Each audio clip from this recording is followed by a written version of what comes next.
Hello everyone. So imagine this, ang Google Earth. Di natin pangitaon ang aton nakadtuan nga lugar. Amo ang lugar sang San Lucas, Barutac Viejo, sa Sitio Hanaya. So amo ning aton nga home base diri kita sa Alvina, di Lapas. Marami magaling damo, magaling sa panimalay unang taon mo sa babaw. So gin-scroll ko ni Mayo para at least malantaw ta ang direksyon sa aton nga kadtuan.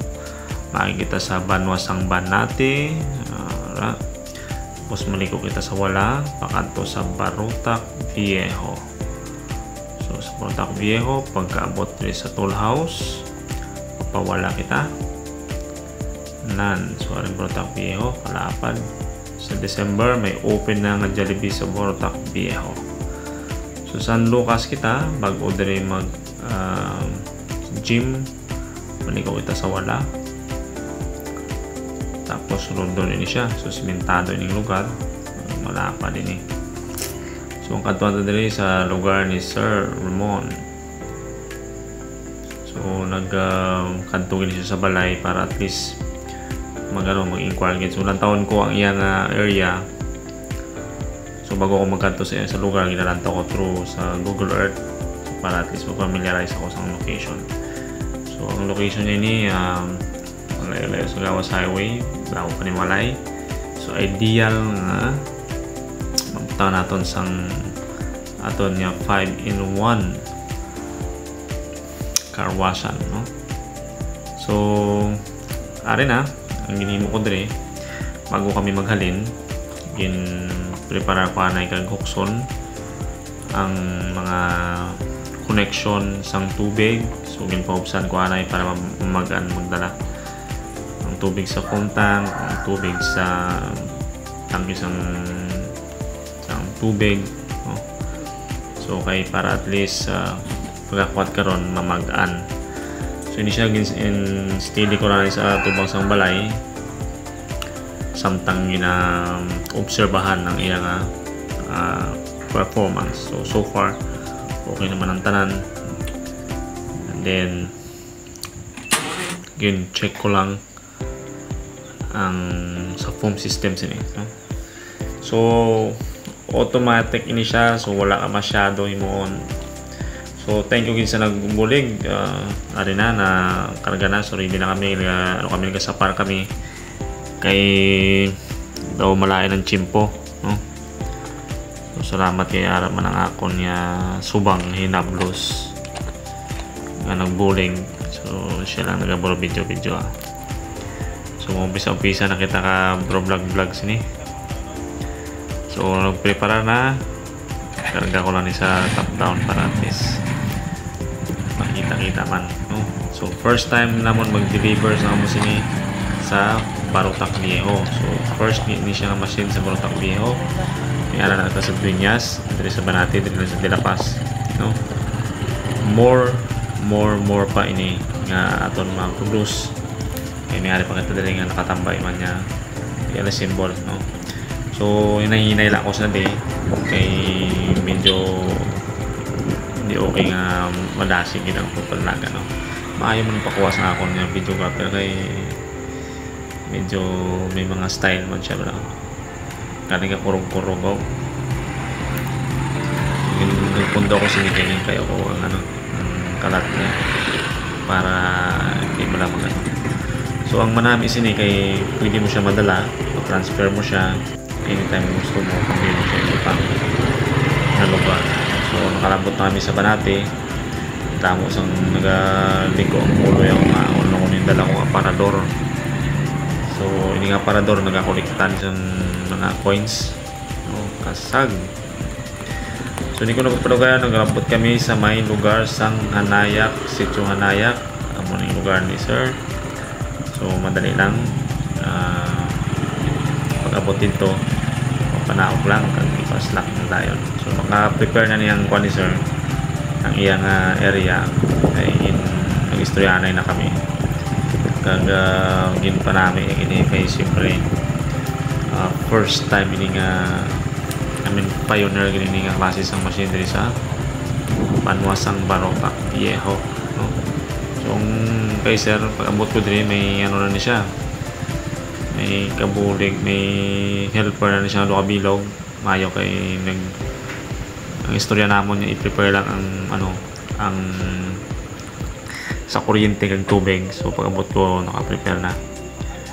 So madali lang ang papanaog mo namon dayon. Nagpabulig lang sa duwa ka yang helper para maumpisa na. Ang lugar nga ini damo di sports area. So mo to si sir, no? Si sir. Ka barko mo naman sa una si sir. Nagsubong negosyo na lang. So nakita niya ang machine. So matamat kay ang isa sa ano dire is naka-compact siya at the same time naka-protect ang machine sa sulod sang box, no? So ang maintenance ni halos wala ka sa maintenance. Hindi mo permi kantuan eh naka-enclose lang ni siya, naka-automatic ang foam,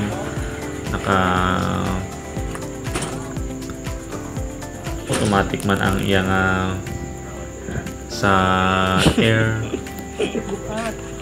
man ang pati sa piso tubig pwede ka panghugas ang piso to tubig lang. So thank you gid sa duwa nga nagbulig ba basta may mga timbang kadali lang naman. So hindi mo namon gin cluster namon kunin namon patubangon kay ini siyang area lapit sa kalsada. So may naka-ready naman yung suga si sir kung butangan niya sang CCTV para kung pag dito sa balay nila makita niya lang, no? So ginbuksan ko may gin-arrange na ako sa sulod tapos kin-check ko maayo ko ng wala sang mga na-depekto sa travel. So gin-ano namon nga i-bolt ang hose rail nga metal para at least hindi siya matumba kung butongon, no? So pangkuti-kuti ako dire para at least maumpisa na ang pagpa-testing. So mo to ang ginukas ko lang sa dire ang foaming system kay para ayun medyo mabugat siya, no?